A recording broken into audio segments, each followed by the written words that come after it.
Ola, boas tardes, noites a todos. Hoxe temos o prazer de presentar a Víctor Freixanes.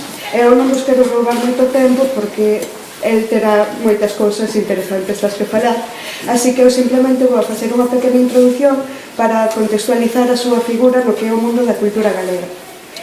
Vale, pois dentro do panorama cultural galego é imposible presentar a Víctor Freixanes cunha súa palabra, dado que é unha figura multidisciplinar. Escritor, editor, xornalista e profesor do Departamento de Ciencias da Comunicación da Universidade de Santiago de Compostela, institución na que se doutorou en Filoloxía Románica no ano 98. Ademais, é catedrático de Lingua e Literatura Galegas de Educación Secundaria e membro da sección de Lingua, Literatura e Comunicación do Consello da Cultura Galega. Así mesmo, foi o director de proxectos editoriais como Edicións Xerais de Galicia, Grupo Analla e Galaxia, así como codirector da revista Grial. Tamén presidiu a Fundación Otero Pedrallo. En 2004 ingresou na Real Academia Galega, organismo do que é actualmente director. Na súa faceta de escritor, fluiu entre o ensaio e a novela como xéneros. En 1976 saiu do prelo o seu primeiro libro, Unha dúcia de galegos, e no ano 80 publicou Memoria dun fuxido. Gañou o premio Modesto Figueiredo en 1978, con A caza das cascudas. Co triángulo inscrito na circunferencia, gañou o premio Blanco Amor. O Enxoval da noiva e A cidade dos Césares son outra das súas novelas máis salientables. No ano 2012 recibiu o premio Rosa dos Ventos, na súa primeira edición, que promoven os alumnos e alumnas do Instituto Galego Argentino Santiago Apóstol, Bos Aires, en recoñecemento á persoa con maior proxección cultural galega no Argentino. É realmente complexo sintetizar en poucas palabras a trayectoria de Víctor Freixanes. Estas son simplemente algunhas pinceladas que poñen de manifesto a relevancia do seu percorrido profesional na vitalidade da cultura galega. A día de hoxe, a súa visita supón o renacemento das relacións culturais entre a Real Academia Galega e Mondariz, unha relación con precedentes históricos imposibles de obviar, como foron as recepcións de Rei Soto e Ramón Cabanillas na Academia, e mesmo a celebración da homenaxe a Manuel Murguía. De feito, a primeira vez que dita institución organizou un evento fora da súa sede tivo lugar no Salón de Festas do Gran Balneario de Mondariz. Con todo isto, podemos considerar a presenza de Víctor Freixanes como un bon momento para volver a vista atrás, reparar nos episodios históricos propios e, dende esa perspectiva, tomar impulso e asegurar os cimentos que manteñen a cultura galega viva.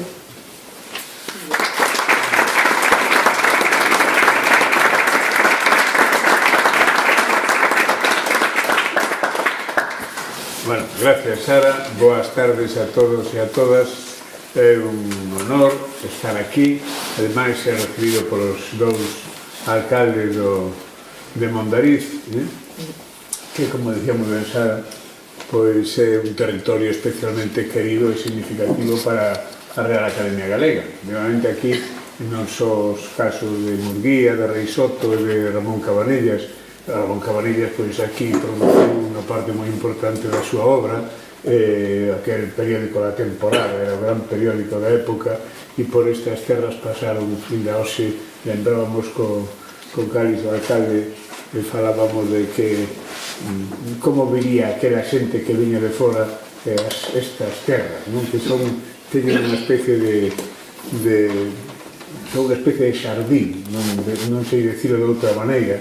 Os que vivimos en Vigo durante moito tempo frecuentábamos moito isto, ademais de por as lampeas, que tamén víamos por as lampeas, pero sobre todo porque este é un territorio moi querido para todos os galegos e todos os vigueses, sobre todo os galegos do sur, non? Bueno, pois eu hoxe é un honor, repito, estar aquí, ademais acompáñame o meu presidente, o presidente da Editorial Galaxia, que é o territorio intelectual dos afectos de todos nós, e foron 15, casi 16 anos ali, e ainda agora poderís a revista Grial da editorial, e, por tanto, eu sinto moi feliz de estar hoxe aquí. Cando me chamaron, dixeronme que a idea era que eu pudese falar de Antonio Fraguas. Antonio Fraguas, a quen este ano se dedica o Día das Letras Galegas, como todos sabedes. E eu preparei unha intervención pensando efectivamente na figura de Antonio Fraguas e xúrovos que traía unhas chuletas. Como a miña especialidade é falar... Non, tengo chuletas, non as tengo. Un pouco por dar unha visión, sin pretender aburrir a ninguén, unha visión do que é a figura de Antonio Fraguas e o que significa a figura de Antonio Fraguas dentro do Día das Letras Galegas. Primeiro, eu que quería, dado que estamos así en distancias curtas, falar un pouco do Día das Letras Galegas e por qué. É dicir, cando a Real Academia Galega decide a persoa a que se dedica o Día das Letras Galegas, por que o fai? O Día das Letras Galegas, como saben todos vostedes, é unha iniciativa que nace no ano 1963, foi unha das máis felices iniciativas que tivo a Academia, da man de Francisco Fernández del Riego, tamén un home vencellado da Galaxia, de Gómez Román, tamén un home vencellado da Galaxia, que foi o secretario de Maio do Partido Galeguista na clandestinidade, e de Ferro Couselo, poñen un pouco a idea de, bueno, hai que escoller un día onde, 1963, pensemos un pouco, estamos na dictadura de Franco, non son os tempos máis duros da dictadura, pero era unha dictadura, había que tomar unha iniciativa para que a institución que ia recuperando despois do pozo en que caeu logo da Guerra Civil, porque, bueno, pois prácticamente estivo a punto de ser disolta, de ser eliminada, e resistiu, bueno, pois a base de agachar a cabeza e quedar así agochada, agardando os tempos e a ver como venían as cousas,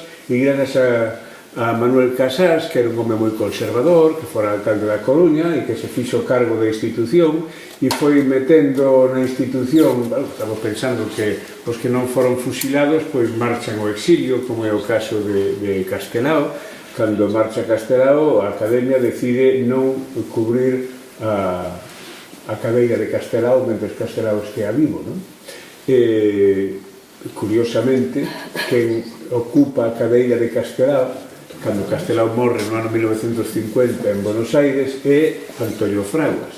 No ano 1951 elíxeno para ocupar a cadeira de Castelao, inda que don Antonio sempre decía que el non era digno de semellante cousa, e hasta o ano 1956 non levo o discurso que lle contestou Otero Pedraño. Pero, bueno, a Academia resiste, digamos, neses tempos moi duros, e resiste, pois, a base de facer o menos ruído posible e manter a institución, pois, nas circunstancias difíciles que tiña. Teñen que pensar que a Academia nace en 1905, e a segunda... Onte nos visitaba Mario Vargas Llosa na Academia, pois estuvo na Coruña, entonces tivo curiosidade de ir coñecer a Academia e tamén a casa do Casa Museo da Pardo Bazán. E entón eu explicaballe que esta é a segunda Academia de España, que sí, porque vamos fora da Española, que é unha academia que ven da época de Felipe V, entón se remonta na tradición francesa, etc.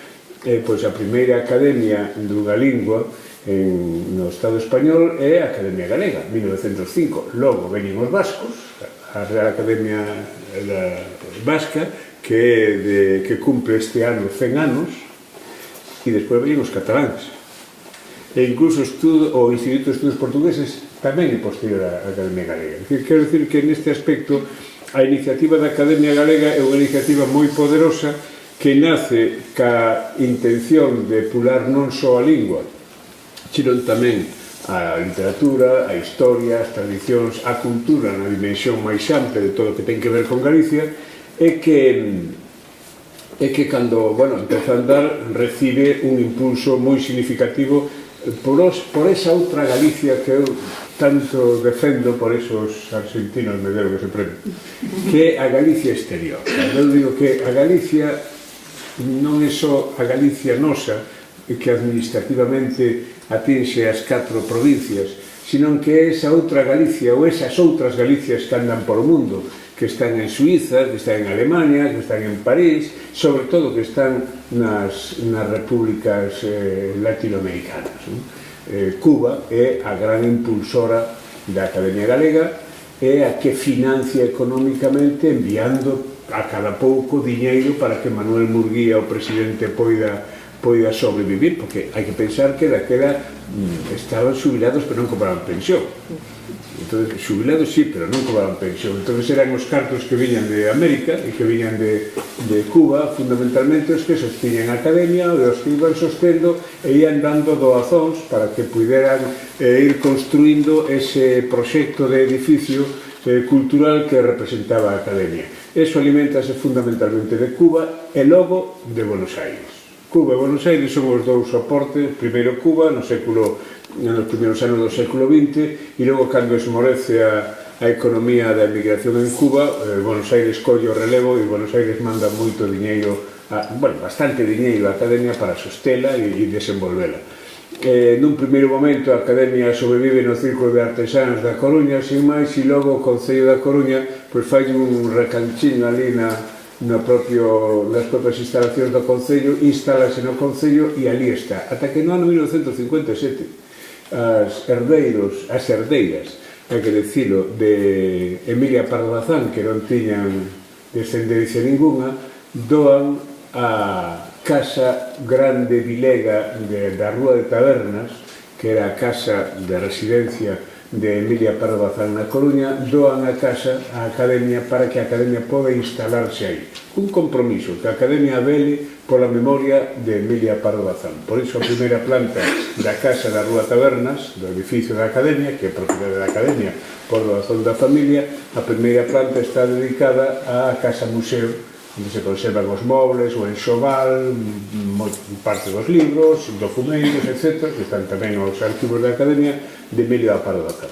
E por eso estamos pleiteando en Meirás, non para recuperar as torres de Meirás, que eso eu, bendito sexa, que pasen ao povo galego e á sociedade galega, pero a Academia non ten ningún interés en explotar inmobiliariamente as torres de Meirás, pero sí para recuperar a biblioteca, os restos da biblioteca que está ali, porque hai uns 7.000 e pico volumes da biblioteca de Emilio Pardo Bazán na Academia Galega e hai 3.000 e pico que ainda están en Meirás. En Meirás perderonse, por exemplo, documentos, as cartas, a correspondencia de Emilia Pardo Bazán con seus amigos e os seus amores. Emilia Pardo Bazán, que un dos seus amores foi Pérez Galdós, chamaballe o meu biquíni nas súas cartas. Unhas cartas de amor de Emilia Pardo Bazán a Pérez Galdós, que están publicadas, pero non temos as cartas que ela recibe. Temos un pouco as que ela envía, pero non as que ela recibe, non? Porque iso, pois, a señores de Franco, a señora de Franco, a Carmen Franco, pois parece que lle causaron demasiado escándalo aquelas cartas subidas de tono, e entonces mandou, depois aconsellada polo cura de turno, que tamén iba aconsellando o que era respetable e o que non era respetable, fixe unha purga de toda a biblioteca que se consideraba herética ou perniciosa ou subida de tono, porque era unha muller máis moi instalada na literatura francesa, na literatura italiana, na literatura inglesa tamén, e sobre todo no chamado naturalismo de Zola, Bueno, desfixeron moitísimo material, queimaron o que non queimaron, abandonaron, deixaron daquela maneira, recuperaronse algúns libros, pero hai 3.000 e pico libros que siguen ali en Meirás e que agora estamos precisamente, bueno, este ano eu espero poder publicar o catálogo, o inventario, máis que catálogo, o inventario de toda a biblioteca de Emilio Pardo Bazán para pedir que se declare ben de interese cultural, BIC, que é a maneira de impedir que acabe no chambo, que acabe na Costa de Mollano, que empece a circular os libros por aí de calquera maneira que a familia se desfagan deles, por que queren sus cartas, non queren outra cousa. Bueno, a partir do ano 1956, a familia Os Herdeiros da Pardo Bazán ceden a casa a Academia, claro, ten a oportunidade de instalarse, hai unhas xestións importantes no ano 72, cunha participación e unha xestión moi positiva por parte de Fraga Iberne, que daquela tiña poder en Madrid e consigue diñeiros para rehabilitar o edificio, rehabilitase o edificio e un pouco o edificio que ocupamos hoxe, que está rebordado de material de todo tipo, material artístico, material patrimonial, documentos, arquivos, papéis, que, bueno, pero que temos aí un proxecto de renovación, pero son palabras maiores e iso está parado, non? Pero a Academia ten unha vitalidade hoxe importante, por dar un exemplo, e acabo con a presentación da Academia. Saben cantas consultas diarias, ten o dicionario da Academia na rede? Consultas diarias, para non...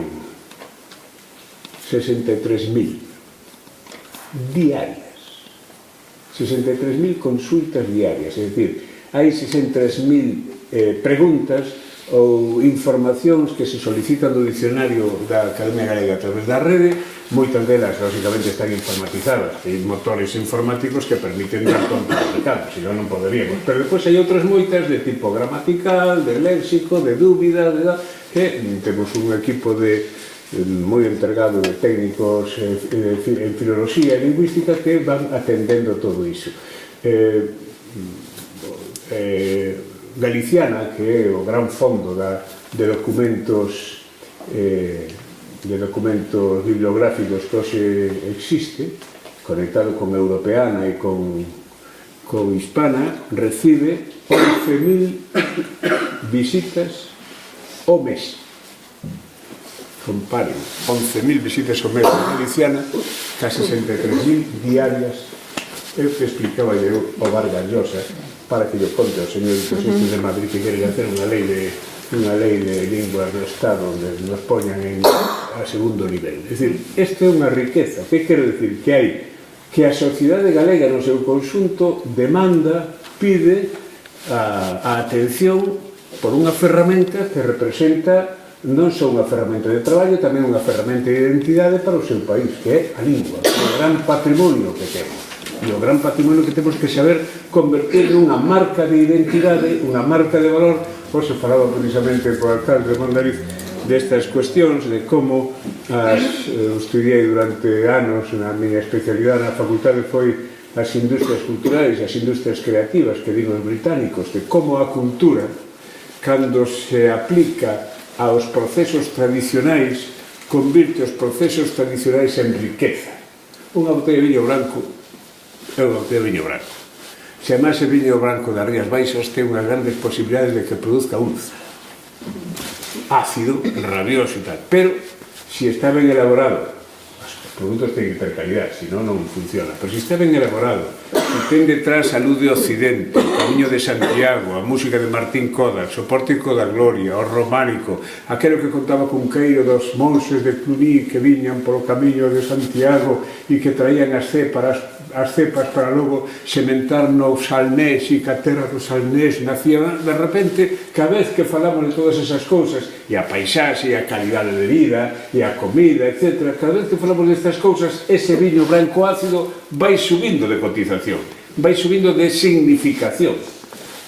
É o que convirte os produtos que, sin máis, son produtos do montón, vainos convertindo en produtos cotizados, desexados e, por tanto, cobizados e que teñen unha cotización no mercado, en termos de mercado. Eso é o que significa, por exemplo, Mondariz é un produto típico de como un agua é un agua, moitas augas ben dotadas, pero cando esa auga ten toda unha historia detrás, como neste caso ten Mondariz e as terras de Mondariz, pois iso posto en valor, presumindo diso, sacando na profesión da competitividade, é capaz de facerse un sitio na globalización. A globalización ten unha gran forza que nos permite conectarnos co mundo, pero ten tamén un problema, é unha apisonadora que nos uniformiza, que tende a convertirnos a todos iguais para que consumamos o produto que crean uns señores que están nos centros de poder de decisión e de creación para que nos consumamos produtos.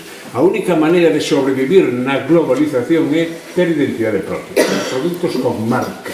E a lingua é tamén unha marca que identifica un produto. Logo, claro, temos que escribir boas novelas, temos que saber facer boas películas, temos que pintar os cadros, temos que saber, temos que ter calidade competitiva, pero ter unha marca que nos dá un sitio no mundo. O Camiño de Santiago é unha empresa cultural, é unha empresa, é unha industria creativa que ven producindo diñeiro dende hai 1000 anos. E que é o Camiño de Santiago? Un encantamento, pero que todos convertimos nunha especie de gran territorio simbólico onde se recoñece un país, e a partir de aí eso pasa o mesmo ca lingua. Entón nós, na Academia, dende o ano 1983, temos a responsabilidade da lingua, a responsabilidade de ter actualizada, modernizada e en condicións de poder ser adquirida e utilizada con axilidade unha ferramenta que é fundamental, o que consideramos fundamental para o desenvolvemento e a modernidade de Galicia. Non é o único factor de modernización, pero é un factor de modernización fundamental dispoñer dunha lingua propia, que é un patrimonio e un tesouro que moi poucos povos teñen. E nós temos a obriga de mantelo e a obriga de desenvolvelo. Ese é o sentido da Academia, que empezou sendo unha academia en xeral da cultura. Hoxe é unha academia máis especializada no ámbito da literatura e a lingua, un pouco tamén a historia, a conservación de todo o patrimonio arquivístico, a biblioteca e a hemeroteca. Vou dicir outra cousa, xunto ca Fundación Penzol, a Real Academia Galega son as dúas institucións que sosteñen o gran edificio documental da cultura galega e do galeguismo dende o século XIX para cá, dende o século XVIII para cá, sin contar logo documentos de tipo medieval, etc., que existen. Bueno, tamén está a Universidade de Santiago, pero a Universidade de Santiago está menos especializada, moito máis ampla. Bueno, nese ámbito, a Academia resiste e empeza a recuperarse nos anos 50 progresivamente cando un grupo de galeguistas toman consciencia da significación da institución, desa institución dende o ano 1905, que non hai que deixar que marche polo mar abaixo, nin que leve por diante a dictadura, sino que hai que poñela en valor. E para iso hai que empezar a introducir xente comprometida ca lingua. Na medida en que van falecendo, van morrendo, porque claro, os académicos somos vitalicios, por lo tanto, para que haxe unha renovación na academia, temos que pasar unha segadora para eliminar personaxes, e como eso non o imos facer, pois temos que esperar a que vayan abríndose ocos, non? Pero na medida en que iban abríndose ocos, van presionando para que vayan incorporándose por Álvaro Cunqueiro, Francisco Fernández del Riego, Ramón Piñeiro, Ricardo Carballo Calero. Toda esa xente vai entrando pouco a pouco e van recuperando a academia para esa tradición do galeguismo, e é outra das cousas que fai a Editorial Galaxia con un plan, a planificación estratégica moi definida, recuperando a institución histórica do galeguismo para o compromiso coa cultura galega e cas persoas da cultura galega. Bueno, a partir dese momento empeza a vida democrática e eso tamén nos permite que a lingua, que a academia se especialice sobre todo na gran misión que é o cuidado e o cultivo da lingua, a toponimia, os nomes das cousas. Ahora imos presentar antes de xuño, espero, imos presentar un proxecto no que para nós estamos traballando moito, o primeiro portal da toponimia de Galicia. Vai ser noticia.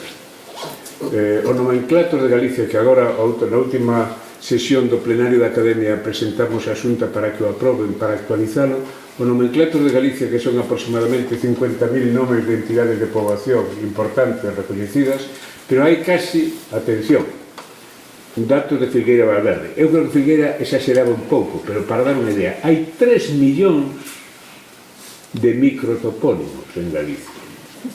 Hai máis do 50% dos nomes de lugares, grandes, pequenos e medianos, do Estado español está en Galicia. E hai 15.000 máis que en todo Portugal. Para dar unha idea, eso a Unión Europea está pedíndonos que o salvemos. Pois a Academia está traballando niso para crear ese portal de tal maneira que Pías está aí ao lado. Cando Pías, pois vai aparecer Pías e a geolocalización no mapa de Google, vas baixar a Pías, vais a ver cal é o nome etimolóxicamente documentado, de onde ven o nome, que significa, onde está, cantas pías hai, cantas cotobades hai, que por aquí, vindo por aquí hai un cotobade aí ao lado, outro cotobade aí arriba, e non sei cantos cotobades, bueno, que é eso de cotobades, de onde ven, toda esa información está sistematizándose ao servicio da ciudadanía. Queremos poñer unhas aplicacións a móviles para que todos os colexios, todas as asociacións culturais, todas as bibliotecas, os concellos que queran participar, poidan participar na localización, identificación e nomeamento dos microtopónimos do país, para que logo un equipo de técnicos na Academia os estudie, os corrixa, o que é correcto, o que é correcto, etc., e poder estabilizar a toponimia. Eses outros labores que teñen que ver ca lingua, que teñen que ver cos traballos da Academia. Bueno, esa é a Academia a que no ano 1951 chega Antonio Fragas, que é o personaxe que nos convoca aquí, que nos convoca este ano, e o que me permite tamén a min presentar un pouco a institución que teño a honra de presidir diante de todos vostedes. Por que a Academia elixe Antonio Fragas? No ano 1963, como dixen, decídese que todos os anos, o 17 de maio, onomástica da edición de Cantares Gallegos, o libro de Rosalía de Castro, libro que se considera simbólicamente o principio do chamado Resurdimento, cando a lingua entra na porta grande da alta cultura. Hai antecedentes, lógicamente, pero ese é o libro símbolo, pois coincidindo ca data de edición dese libro, pois se celebra o Día das Letras Galegas, 1963. 100 anos cumplíanse da primeira edición en Vigo de Cantares Gallegos. Nace a idea de, bueno, pues cada ano elixir un autor ou unha autora de quen podamos falar e presumir, digámoslo así, e ao mesmo tempo coñecer. O primeiro ano Rosalía de Castro. Foi un acto bastante máis importante do que se di, pero, bueno, foi un acto cas limitacións da época, non? O seguinte foi Castelao. Aí a Academia arriscou. E aí está Castelao. A partir de aí, un pouco era por escalafón. Eduardo Pondal, Manuel Curros Enríquez, Valentín Lamas Carvajal, é dicir, iban saindo un pouco toda a nómina de grandes autores e autoras do século XIX para cá, incluso algunha viaxe anterior, e iban saindo casi como na Lili, por escalafón, uns detrás de outros, non? Hoxe é outra historia. Hoxe, elexir o día, a persoa a que se dedica o Día das Letras Galegas é un debate dentro da Academia, é un debate social importante. Nestes momentos, supoño que no mes de maio, no plenario do mes de maio, despois da celebración o 17 do Día das Letras Galegas dedicadas a Antonio Fraguas, que será en Cotobade, pois reunirase o plenario da Academia para decidir a quen vai a conceder o Día das Letras Galegas do ano 2020.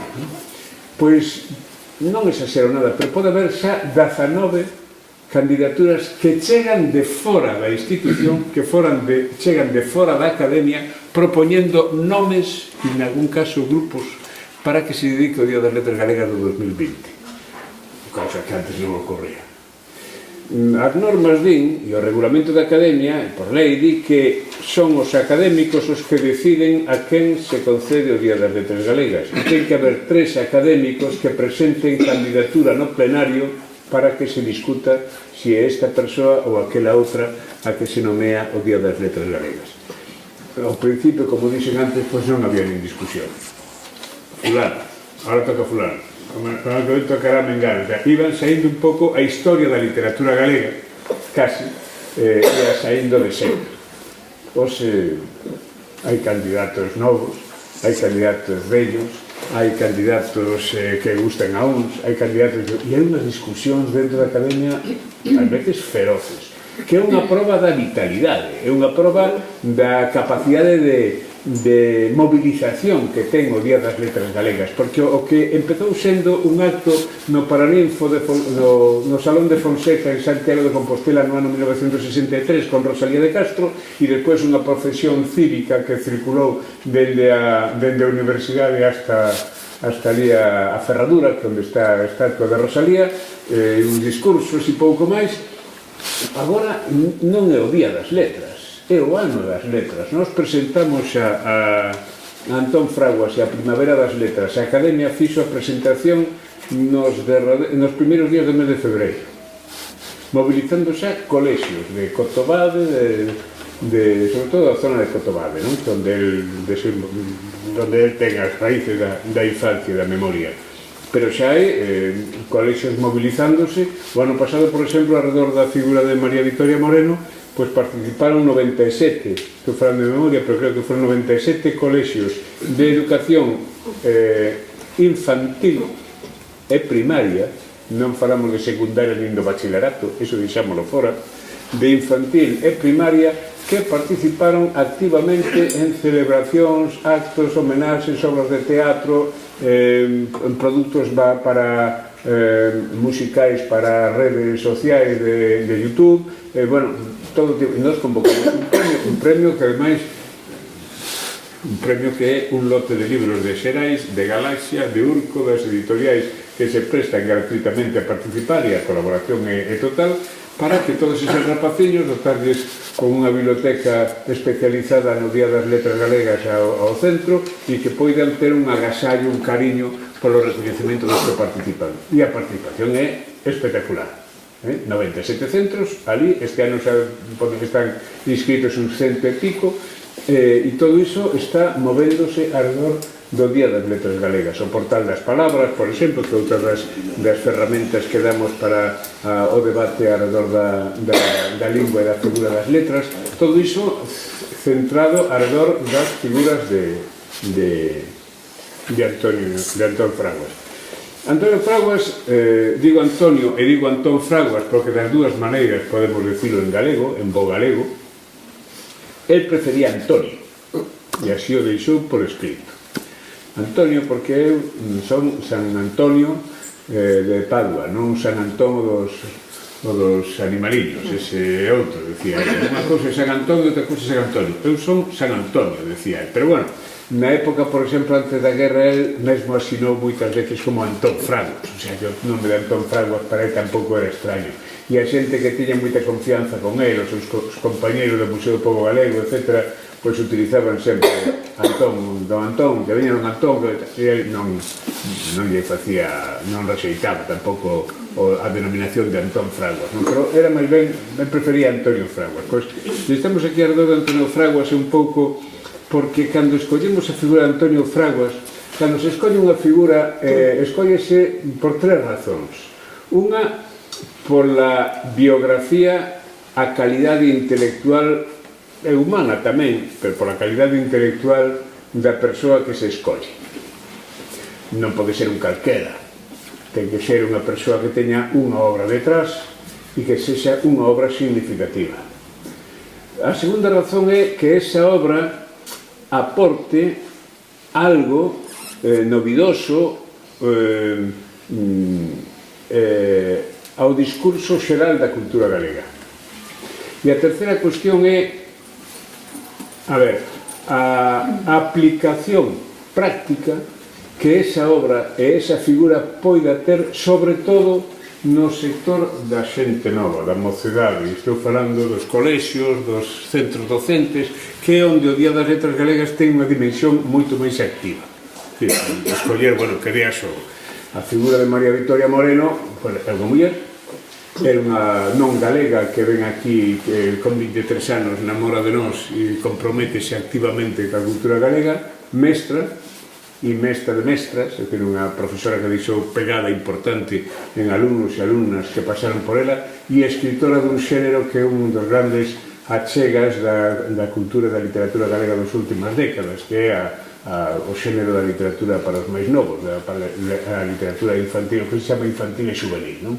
Por lo tanto, sabía 4 razóns para poñer en riba da mesa a figura de María Vitoria. A marxen de que sexe unha muller, pero tamén a concepción de muller a Academia ten a presente, porque a Academia é consciente de que temos que equilibrar esa realidade social que é un feito histórico. Probablemente non, hai unha realidade histórica e é que nos últimos 50 anos, 40 anos, a sociedade galega deu un cambio radical, sobre todo na incorporación da muller a todos os ámbitos da vida social, da vida académica, da vida laboral, da vida intelectual, da vida artística. Iso é unha realidade imparable. Os meus alumnos, o 80% das miñas alumnas na facultade son mulleres.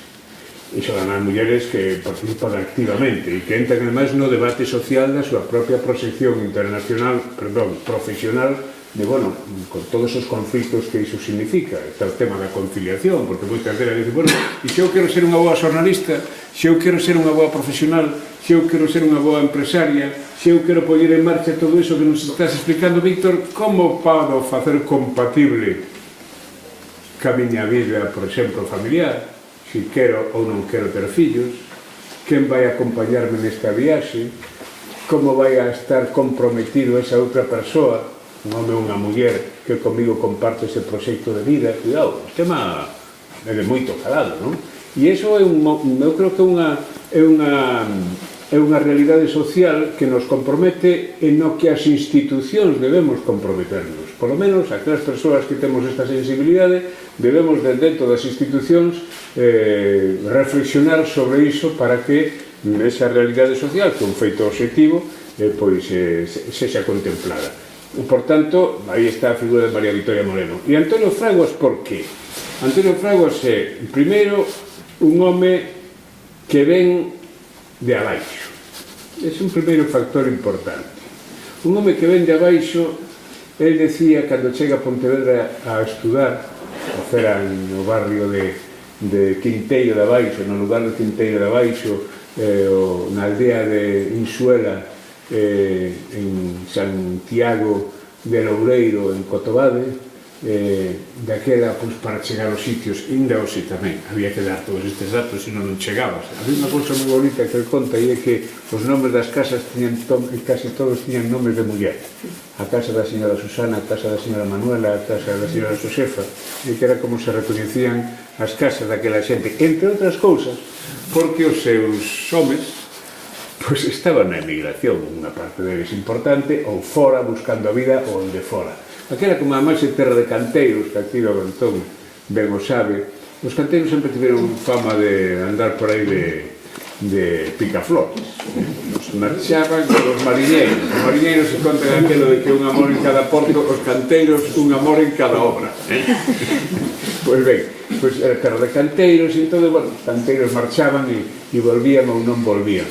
O caso de Antonio Fraguas é máis moi literario, porque Antonio Fraguas, que nace no ano 1905, resulta que é fillo de solteira. Está registrado como fillo de solteira, como Rosalía de Castro. Fillo de solteira é Fernán Fraguas Vázquez, así aparece como Antonio Fraguas Vázquez. E o pai, onde está o pai?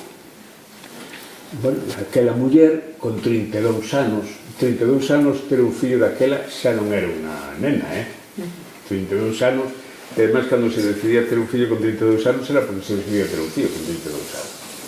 Aquela muller ten un fillo, marcha para a casa familiar, co seu fillo, cunha señoriña máis nova que ela, que lle aparece pola porta, tamén maltratada e viuda, e máis nova que ela, repito, de ter 28, 27 anos, que se chama Antonia, e que Antonio Fraguas sempre a recorda como mamá Antonia, e decía era analfabeta, non sabía ler nin escribir, pero que tiña a capacidade de calcular mentalmente os cartos, o diñeiro, supoño que tamén os tantos do tute subastado, porque eu que viví unha temporada ca miña familia, a miña nai ali en Borela, na Xesteira, baixaba hasta a Xesteira a ver os paisanos xogar o tute, paisanos analfabetos que non sabían escribir ni ler, e que eran auténticas computadoras. É dicir,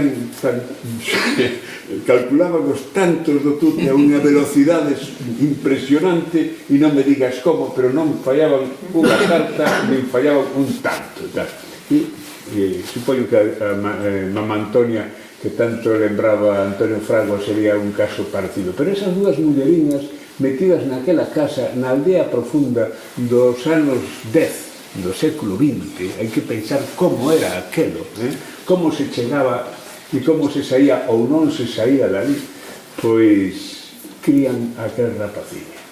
E o crían, pois, indo á escola da parroquia, ali ao lado, pois, cos demais rapaces, xogando como xogaban os nenos daquela, e era o neno que daban de vez en cando algúns cartos do Brasil, porque o pai marchou a emigración a Brasil a traballar no ferrocarril de Niterói, que era o ferrocarril que se facía en Río de Janeiro, cando Río de Janeiro están desenvolvendo o ferrocarril e era a gran máquina do progreso. El foi traballar a conta, despois se contaba o propio Antonio Fraguas que non casaron porque, como el era canteiro, o cura, cando decidiron casar, parece ser que pediu información nas parroquias para ver se estaba casado, porque daquela había moitos canteiros que casaban como os emigrantes. De repente descubren que vai para lá, vai a Buenos Aires, vai a Cuba e resulta que xa teñen familia aquí, acaban sendo vígamos ou trígamos ou andan por aí. Bueno, esos eran feitos que ocurrían daquela, non? E además onde había moitas, ahora vas metente en Google, e rapidamente aparece en Google con todas as tripas para arriba, pero daquela el Google non o había, o que había era o informe dos párrocos que decían se había ou non había, e mentres que o párroco preguntaba, non preguntaba, subía, viña e non viña a información, o caso é que alá marchou o home para o Brasil, deixou a embarazada, preñada a moza, prometeulle volver e casar, o cual é unha palabra que había que creela ou non creela cando marchas ao Brasil no ano 1905 ou 1904, non? Marcha para o Brasil este home e entón a muller queda na casa, ten o fillo e empeza a criar o fillo xunto con aquela mamá Antonia, aquela mulleriña que lle apareceu polas portas, que dormía nunhas palleiras veciñas e que ela veu ali, pobre de pedir polas portas, e dixolle, vente para cá, axúdame, e entre as dúas criamos o neno. E aquela, pobre de pedir polas portas, que viña maltratada dunha familia porque lle morrera o home e a familia non a quería, lá por terras da Raya de Ourense, ven para casa, ela metia na casa, e as dúas mulleres, a nai de don Antonio Fraguas tiña que ter forza, eso non o fai calquera muller. Pero eso é moito da muller galega da época. Que hai un estudio, e Antonio Fraguas tamén o estudiou, había moitas mulleres que, como marchaban os homes a emigración, había moitas que buscaban un home para ter un fillo. Porque eso era un investimento no futuro, cando elas, a vida, non tivese xa forzas para seguir adiante, terían por lo menos un amparo, alguén que coidase de min o día de mañá cando eu sexa vella. Por iso, na Galicia rural daquela época había tantos fillos de solteiro. Os meus avós, os freixanes son fillos todos de solteira de Sela, e a miña bisaboa tivo 4, por si acaso lle fallaba un iba pintando a estructura, poña de so dobre apelido. Esta muller puxo o nome de Fernández, Fraguas Vázquez, que era o nome dela. Pero o home volve do Brasil, cumpre a palabra e casa con ela. E a partir de aí, ven do Brasil, ven con algúns diñeiros aforrados no ferrocarril, levantan a casa, amañan a casa, e tal, o rapaciño vai para a escola, e toda a ilusión do pai era aquel rapaz mandalo para volver ao Brasil todos juntos, que era onde había futuro e diñeiro, e que o rapaz fose maquinista de ferrocarril. Claro, eso o conta moi ben Malores Villanueva nesta estupenda biografía de Antonio Fraguas, que vos recomendo, porque decía don Antonio, tamén o escribe Antonio Fraguas, decía que ser maquinista de tren era como ser piloto de Boeing, de aviación. Claro, era o máis importante que podía ser, e iso, claro, que xa temos idade e que temos memoria de infancia. O meu avó Valeriano, que agora civil, o que máis lle gustaba era os sábados pola tarde levarnos aos netiños ali ao Monte da Caeira en Pontevedra, sentábamos a ver pasar os trenes. Eso era a diversión da época, non había televisión, ni en redes sociais, nin nada. Sentábamos a ver pasar os trenes, e o meu avó poñía o reloxo e decía: ven o expreso de Madrid. E ao cabo de 2 minutos milagrosamente escoitaba así o pitido do tren que iba soando alá pola Caeira, e alá pasaba o expreso de Madrid. Además, eran trens interminables, podían ter, íbamos contando os vagóns, os de mercadorías, podían ter 40 vagóns e tal, non?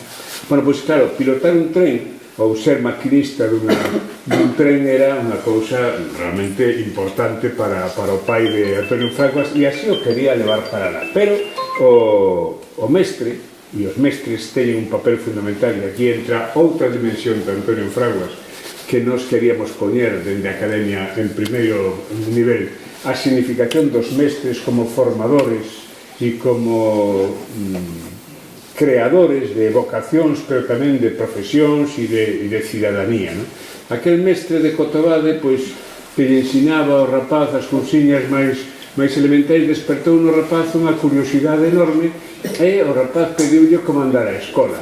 E entón, pois, efectivamente, o rapaz foi á escola. Entón, eu quería que ora Ginés Antón, e Antón nos leran un anaco do propio Antonio Fraguas, que conta nuns escritos onde conta as súas memorias, non son as súas memorias, son lembranzas da súa infancia, conta como era, a ver, vamos a escoitar a Antonio Fraguas na voz dos dous amigos. Veña, contadnos.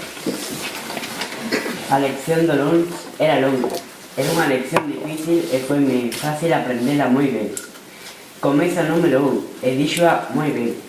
O segundo fallou, tamén o 3, e chegou o meu nun. Dixen moi ben a primeira, e tamén a segunda. Cando comecei a terceira, don Antonio veu para xunto de min, e con certo movimento de corpo, dixena toda con admiración de todos. Pasei o segundo posto, que xa non perdí. Fun aprendendo cousas, fórmulas, áreas e volumes de xeometría. A gramática, declinar e conxugar, todo se facía fácil. Cando remataba o mes de marzo, eu tiña que rematar a miña tanda. E don Antonio deu-me esta hora. Dile a tu padre que venga a hablar conmigo. Cheguei a casa e transmitín a hora. Díxome don Antonio que vai a falar con ele. E logo ti, que fixeches? Eu, nada. Non convencín a meu pai. Repetiu a pregunta máis de 100 veces. Ía xunto a miña nai e preguntaba. Pero que faría o rapaz, Dios mío? Miña nai, con moita tranquilidade, dicía: Non faría nada, home, non faría nada. non dormiu ben en toda a noite. Ergueuse moi cedo e foi a fameca. Saiu don Antonio e dixo: Señor Fraguas, non marche vostede con el niño. Dele unha carrerita que vale para estudiar. Meu pai dixo: Non podemos, non temos medios económicos. Sí que pueden. Con moi pouca cosa le dan unha carrerita. Ahora non puede entrar en la normal, pero va al instituto e le conmutan las asignaturas. Meu pai viña contento polo que lle dixeron, pero sentía pena por non verme de maquinista en Río de Janeiro. Miña nai preguntoulle que lle quería don Antonio, e cando lle dixo que lle falara de que o rapaz podía estudiar, respondeu: Ai, pois sí. E comecei aprobando ingreso en xuño e primeiro de bacharelato en setembro. Fixen por libre segundo e terceiro xa o estudiei por oficial. A providencia velou por min e, a pesar de guerras e posguerras, aquí estamos con máis de 91 anos.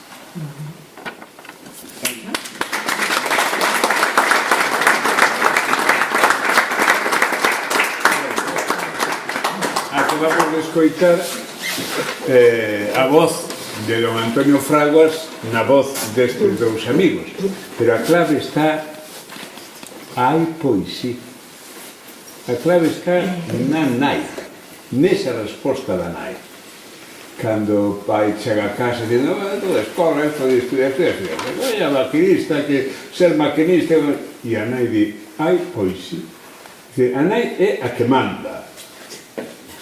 Bueno, sigue sendo así, pero é a que manda, é a que dispón, é a que diseña nestes momentos e aposta polo fillo, porque ve nos ollos do fillo que algo está pasando e aposta por ele. E o rapaz sae daquela aldea de Cotobade e marcha para Pontevedra. Os de Pontevedra, cando vivimos aquela experiencia, é moi curioso porque ali en Pontevedra, eu cando estudiamos aquí Antonio Maiseu no Instituto de Pontevedra, habíamos que eran os da aldea, nós éramos señoritos da cidade, pero os da aldea, e eran de Riascón, e baixaban de Cotobade, e viñan de Arcade, e viñan de algún que viña da Canicouba, que eso era baixar de non se sabe onde e tal, non? Pero eu ainda teño os meus amigos, o amigo Lorenzo, o amigo Barreiro, o amigo Agustín, podo identificarlos, un Clemente que viña de Riascón e era peligrosísimo. Bueno, pois, este era Antonio Fraguas, era Antonio o da aldea. E, sobre todo, os seus profesores, claro, e eu teño que dicirlo tamén, os nosos profesores no Instituto de Pontevedra, nós tivemos os profesores, outro día eu escribí un artigo na Voz de Galicia o domingo, que recordaba a don Mariano, porque don Mariano, que nos daba biología, e agora non estou con don Antonio Fraguas, estou no ano 63, son un pouco máis novo, pero no ano 63, no ano 62 concédenlle o Premio Nobel de Medicina a Kirk Watson pola dobre hélice, polo ácido desoxirribonucleico, pola estructura do ácido desoxirribonucleico. Inda eu hoxe me lembro o ácido desoxirribonucleico e desoxirribonucleico, gracias a don Mariano, que o ano seguinte na clase pinta na pizarra a dobre hélice das moléculas e nos di, aí está a vida, esa é a vida. Eso era o Instituto de Pontevedra, éramos de terceiro bacharelato, o sea, o que hoxe é equivalente a que segundo ou primeiro de ESO. Bueno, parece. Bueno, pois de repente, non, a mí quedou me grabado daqueles profesores. Entonces, Antonio Fraguas tiña de profesor de Ruso a Castelao, por exemplo, tiña a Lousada Diegue de profesor de filosofía, e tiña de Castelao, decíase daquela, isto non o decía Antonio Fraguas, pero decían os seus alumnos, decía, Castelao viña moi pouco a clase, andaba con cousas de un lado para outro, pero cando viña trazaba unha raya na pizarra e quedaba explicada a perspectiva. Eses profesores moi brillantes que deixan marca, que deixan pegada. Hai un que publicamos agora na Academia e que outros en aquí, porque seguro que non coñecedes, que aparece nas memorias de don Antonio Fraguas. Este Alfredo de la Iglesia. Alfredo de la Iglesia era fillo de Francisco María de la Iglesia, que xunto con Antonio de la Iglesia son os autores do idioma galego, aquel libro dos precursores que está na Biblioteca Gallega, onde están os libros de Martí de Salazar, de Manuel Murguía, etc. Pero o interesante deste home é que no ano 1919, en Pontevedra, no Instituto de Pontevedra, escribe, redacta uns apuntes para ensinar aos rapaces do instituto a historia da literatura galega. Son 50 e tantas páxinas que aquí están reproducidos en edición facsimilar, onde aquel profesor, a man, en castelán, porque, bueno, pero vai explicando dende os trovadores hasta Rosalía de Castro e hasta a xeración toda dos primeiros anos dos que estaban naquele momento nacendo. En 1919 ainda non aparecera a xeración Nós, ainda non aparecera Manuel Antonio, ainda non aparecera Álvaro Cunqueiro, ainda non aparecera ningún ningún deles. Pero, é dicir, este home está xa escribindo en Pontevedra e explicando aos rapaces no ano 19 ese é os profesorados que topa Antonio Fraguas ali e que queda fascinado hasta o punto de que Antonio Fraguas con algúns compañeros crea unha sociedade, a Sociedade da Lingua, para estudar a lingua galega e empezar aquel neno da aldea e danlle unha matrícula.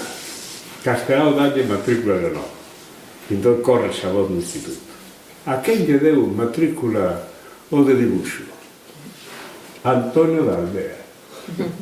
E entón, a partir de aí, aquel Antonio da aldea, ou Antonio de Insuela, que como tamén ele ás veces asinaba, convertiu-no nunha especie de liñaxe nobiliario, de ser Antonio da aldea. Eu son Antonio da aldea. E empezou a reunir xente, porque algunhas cualidades tería de empatía e socialización, de xente que se unía a él e que empezaron a crear esa sociedade da lingua para crear a sociedade da lingua, buscar palabras, reunir palabras, estudiar a heráldica dos escudos de Pontevedra, dibuixalos e explicar un pouco o que era dentro daqueles estudios de Castro San Pedro por coñecer a historia de Pontevedra, etc. Entón, Pontevedra para ele é o primeiro descubrimento e o primeiro galeguismo, é onde ele empeza con 15, 16, 17 anos a situarse no que era o valor e a significación da cultura galega e que aquí, neso que era o da aldea, nesas tradicións populares, neses entroidos de Cotobade, nesas músicas, nesas cancións, nesas cantigas, todo iso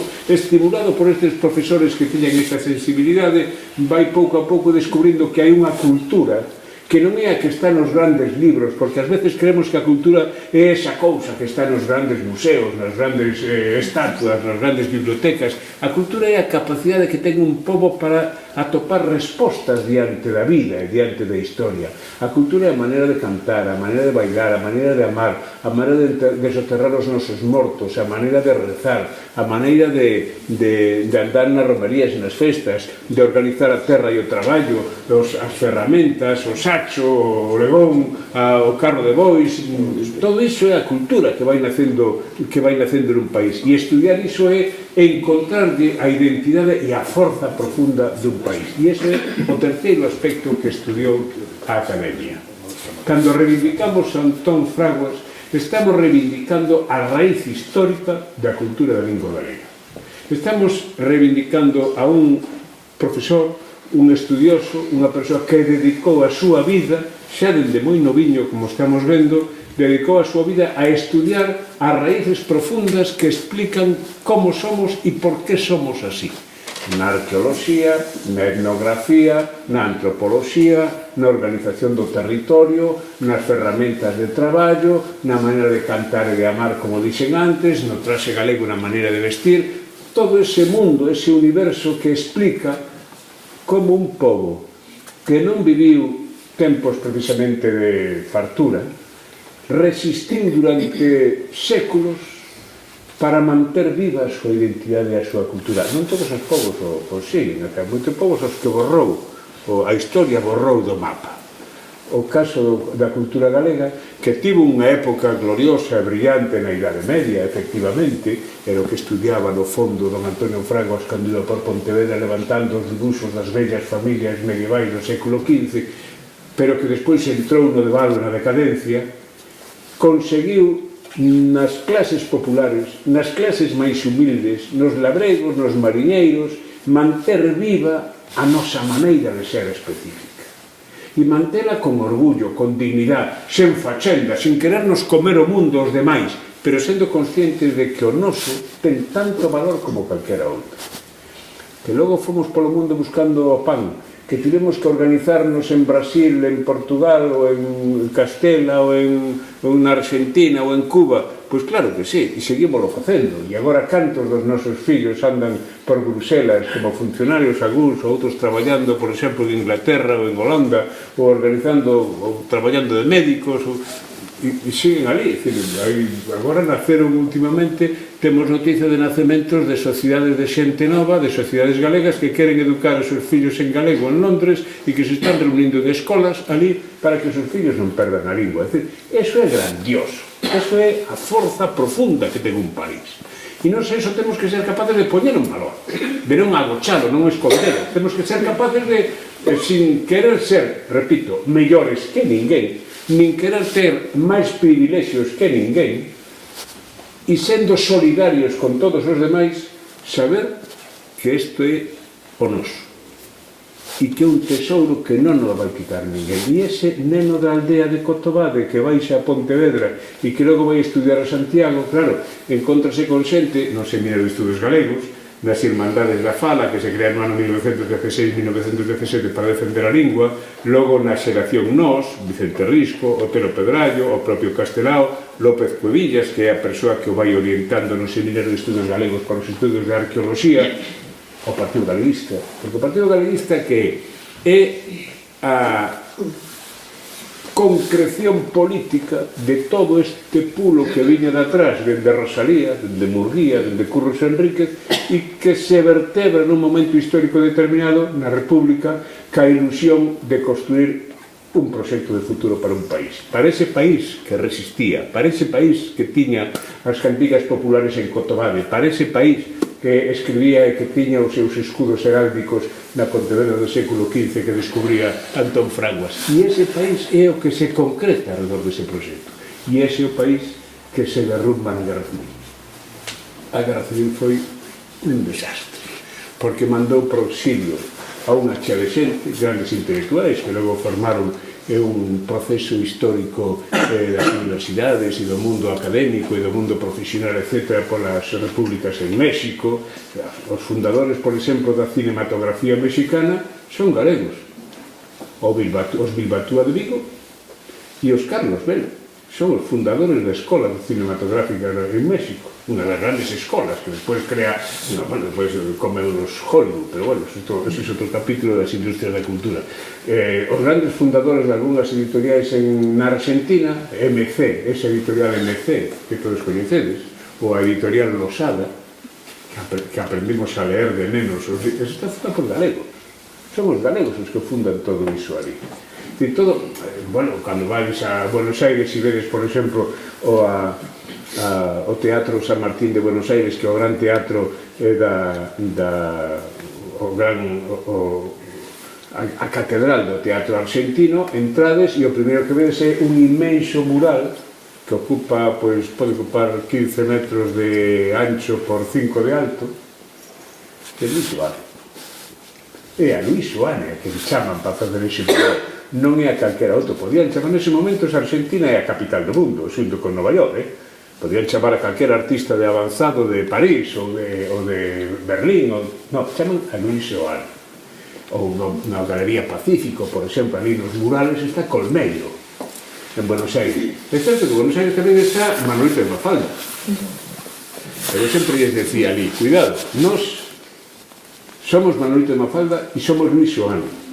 E somos o primeiro presidente da República Argentina, Bernardino Rivadavia, que é fillo de galegos, ou Alfonsín, ou de la Rúa, ou a aboa da Kirchner, o avó, perdón, de Cristina Fernández de Kirchner era Fonsagrada, por poñer exemplos, non? É imposible, decía Antonio Pérez Prado, é imposible entender a Argentina, por poñer o exemplo da Argentina, podemos viaxar a Cuba, sobre todo Cuba e Argentina, é imposible entender a Argentina sin os galegos, imposible. Por eso ali a todos os españoles chaman galegos, porque realmente todos teñen a marca.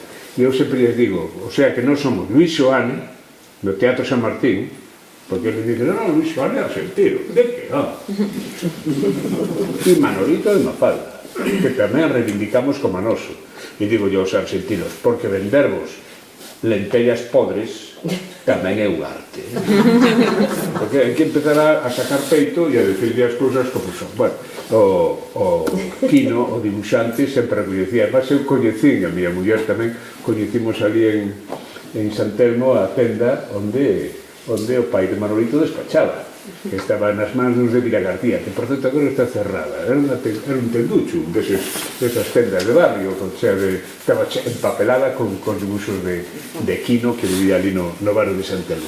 Pois bueno, esa forza que nos leva a construir a ser un país no mundo e a ter unhas marcas de identidade e o que hoxe temos que poñer en valor ca significación. E claro, ese neno da aldea, que no fondo é como Neira Vilas. Neira Vilas é un balbino, non? Pero Neira Vilas, que era un balbino da aldea, un ninguén, como decía él, marcha a emigración, formase en emigración, formase en Buenos Aires e entra no galeguismo de Buenos Aires. Antón Fraguas é un neno da aldea de Cotobade que non marcha a emigración, ten a fortuna de que a súa nai di, pois sí, hai que darlle unha carreirinha ao rapaz.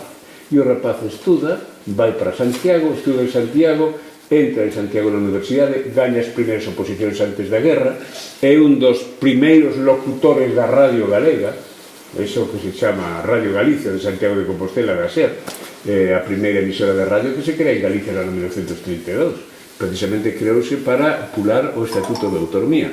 O primeiro locutores foron Fermín Bouza Brei e don Antonio Fraguas, que facían os seus puñitos ali. Era profesor da universidade, pero iba ali a abrir emisoras 2 horas de emisión diarias ali para vacar. Claro, sempre teño un estudio realizado e aparte da minha tese de doutoramento centrouse sobre estes temas. Claro, a guerra machacou no todo. Os que marcharon ao exilio foron asesinados, o caso de Alexandre Bóveda, o caso de Ángel Casal, o editor de todos eles, de Víctor Casas, o director da Rosa Terra. Bueno, non vou a facer agora a nómina de cadáveres e de mortos e asesinados naquel momento. Outros marchan para o exilio, volven despois pouco a pouco como poden. Sargadelos e todo o proxecto do Laboratorio de Formas de Galicia no ano 63 e o resultado dos que volven pouco a pouco nesa época e empecen a poder construir outra vez un proxecto aquí a prol da cultura galega e da industria galega. E Antonio Fraguas, o que queda é aquí, pois traballando como lle pasou un pouco a Paco de Riego, dando clases particulares, pois medio agochado, onde podía. E logo, pouco a pouco, tamén como lle pasou ao Otero Pedrallo, pois fixeron oposicións, todos moi mansiños, sin moverse, procurando sempre traballando na cultura, pero sempre leales á causa que defenderon.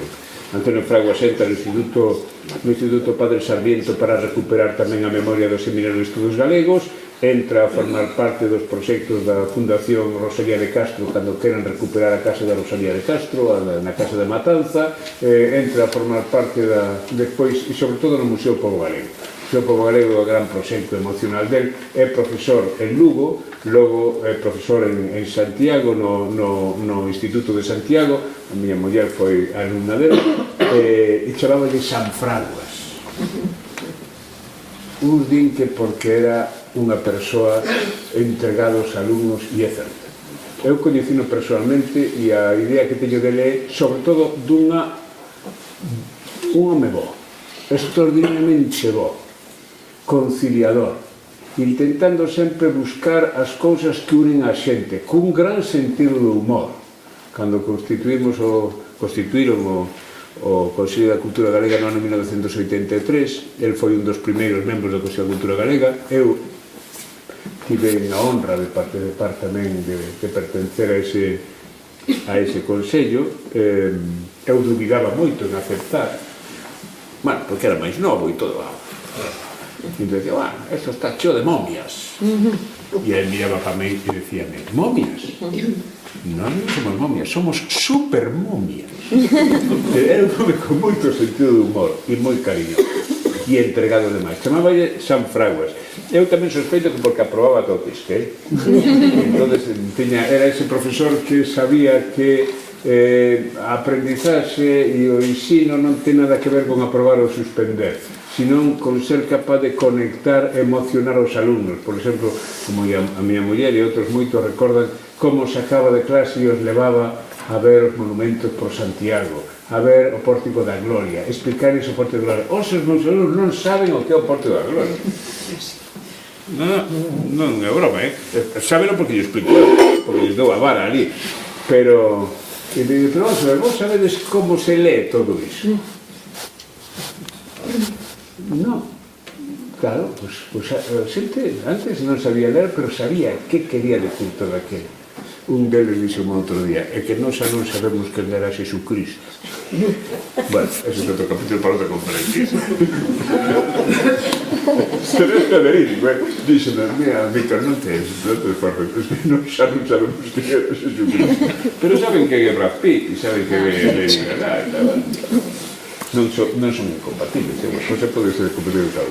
Bueno, pois Antón Fraguas era un home que dedicou toda a súa vida ao ensino e á investigación, a estudiar esa cultura popular, ese patrimonio, sobre todo o patrimonio non material, o patrimonio inmaterial, o patrimonio non tanto a arqueoloxía, non tanto os monumentos, como a lingua, as cancións, as tradicións. Eu invito-vos a que leades a Fraguas.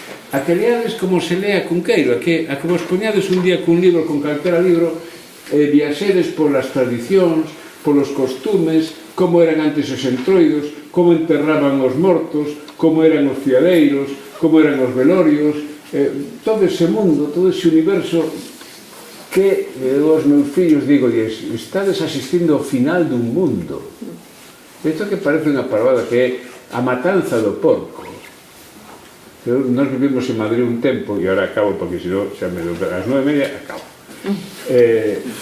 Vivimos en Madrid un tempo e en Madrid tiña moito éxito un colexio que mandaba os nenos no verán 15 días ás granxas dos arredores de Madrid para que vieran o que eran os porcos, os cabalos, as ovellas. E entón un deles chamou a nai e dixo, mamá, isto é moi bonito, isto é moi bonito. Y dice, sí, filho, hijo, ¿y qué? Aquí las gallinas andan por las calles. Porque para eles as gallinas eran unhas cousas que vendían nos supermercados vendidas de plástico. Aquí as gallinas andan por las calles, decía pobre rapaz. Bueno, pois, a matanza do porco, claro, os que recordamos como era o mundo de facer ao gardente na casa, ao gardenteiro que chegaba co arampique, eu non digo que defendamos iso, pero igual sí. Eu estou por manter un punto de clandestinidade. Porque es que senón isto non ten gracia. Se me deixamos levar por todas as ordenanzas aquí dos señores alcaldes, eu pola cara que teñen sabes que están de acordo comigo. Pero se nos deixamos levar polas ordenanzas estas da Unión Europea e tal, vou contar un anécdota e acabo. Cando a miña muller cumpriu 50 anos, eu quise facer unha festa. Quise tocarlle unha muñeira na porta de casa porque hubo unha época que tocaba gaita. Pero xa non, os folgos non me daban para a muñeira, subía a muñeira polo punteiro e eu afogaba. E entón collín e fun a ver se buscaba ali en Santiago un sitio onde vendíamos petardillos para montarles para os fillos unha carmesta ali. Bueno, nada. Xa me dixeron que eso está prohibido, que agora non se venden petardos nin nada, e incluso esa variña que se encende que fai das luceciñas, nada, todo prohibido. E bueno, entón vai e dime, e vostede onde vive? Eu vivo en Brión. Ali hai unha pirotecnia, hombre, vai usted ali. Eu agora fui unha pirotecnia como un fillo maior. E dixen, mira, pásame isto, eu quería, entón o tipo de pirotecnia moi serio do país, usted que quere? Eu quería darlle unha sorpresa a miña muller, botándolle uns foguetiños, pero unha cousa así, uns petardos que se poñen así no chan, nada, veña, entón enseñoume unha caixa de gaseosas chea de materiales. Usted, a mí pareceme que era un pouco forte, unha caixa. Entón, non as ten máis pequenas, e deme unhas caixinhas así, como isto, así coadas. Dice, bueno, pues díame 5, un para cada 50 anos, un cada 10 anos, para poñer ali no xardín diante da casa. E efectivamente, ahora pusemos as 5 cousiñas. E entón eu mirei, e dixeme, peligroso, prohibido prender a menos de 200 metros dunha casa, levar casco, gafas especiales de non sei que, ter a man unha mangueira de non sei cantos metros e unha piscina de tal por se acaso. E entón eu dixenlle, pero isto usted me está vendendo un explosivo de alta peligrosidade. Resposta, aí vai a casa, son cousas da Unión Europea. Vede ali, póñalle lume e sai a correr. A guerra de Bosnia-Herzegovina non é nada comparado co que se armou naquela aldea. Inda hoxe os veciños falan daquela explosión río meu dos fogos do apóstol de Santiago. Pero iso non foi a caso. Isto por ser a Unión Europea. Marche para dentro da Unión e a contrafuerza. Pois así sobrevivimos, non? Estou facendo un chiste para rematar. Pero estamos celebrando un personaxe que si entrades nel, e eu recomendo vos este libro de Manolo Villanueva, ou o libro, por exemplo, que acaba de publicar este é un libro del Correo hai moitos libros sobre que Antonio Fraguas escribe, este libro de Héctor Cajaraville que publicaron en Berlín de Xerais. Hai un libro moi bonito pero que é moi difícil de encontrar que publicou o Museo do Pobo Galego, que foi unha das grandes institucións onde ele foi presidente e dedicou unha parte fundamental da súa vida ao final. Este é un libro que está moi ben, onde se conta toda a dimensión, tanto como profesor, como investigador, como compañeiro da xente do museo, porque a xente do museo adoraba. É o clásico personaxe que cando decidimos, había outros candidatos, por exemplo Ricardo Carballo Calero, que é un candidato importante tamén na Academia, pero cando a Academia optou por Antonio Fraguas, foi unánime a resposta, foi o cariño de recoñecer un home bo, unha boa persoa, non unha boa persoa como se dice, é unha boa persoa, non, este é un home bo, conciliador, é dicir, que sempre apostando por unir, humilde, ese neno da aldea que chega a ser unha autoridade máxima na súa especialidade, que entrega a súa vida a causa da cultura galega, da lingua galega e de todo o que Galicia significaba, e que ao final da súa vida, que é todo o século XX, porque morre no ano 99 e nace no ano 1905, pois viaxa por todo o século XX con todas as vicisitudes e tragedias que o século tivo, e que ao final deixa ese pouso maravilloso de decir, pagou a pena coñecer a xente así. Por tanto, eu invito-vos a que o leades, a que curioseedes nel e a que escoitedes a última intervención que cerra un pouco o capítulo e que define o personaxe, porque é como o personaxe se define a sí mesmo. Quen é? Entón,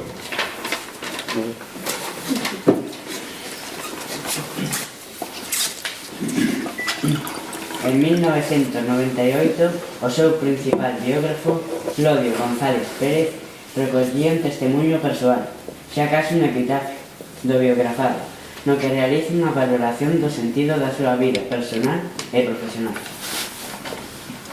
Eu traballei sempre por e para Galicia. Unas veces acertei, outras non. Pero en todo, canto levo feito, puxen sempre toda a miña ilusión, todo o pouco que sei, sen esperar nunca nada a cambio. A miña modesta obra non é máis que un pequeniño grande area no montón que foron facendo todos aqueles que, de moi distintas maneiras e cada quen o seu xeito, traballaron ao longo dos anos, traballan agora e seguirán traballando arreo no futuro. Sempre desinteresadamente, non máis que polo ben de Galicia, por amor á nosa terra.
San Pedro e Faustino Santalices, ese era o mundo que topa Antón Fraguas cando chega a Pontevedra, porque están organizando e recuperando o cancioneiro de Castro San Pedro, todo o Perfecto Feixó, todo ese mundo que seduce a aquel rapaz que viña da aldea de Pontevedra. O sea que está moi ben escollido. Bueno, pues moitas gracias a todos.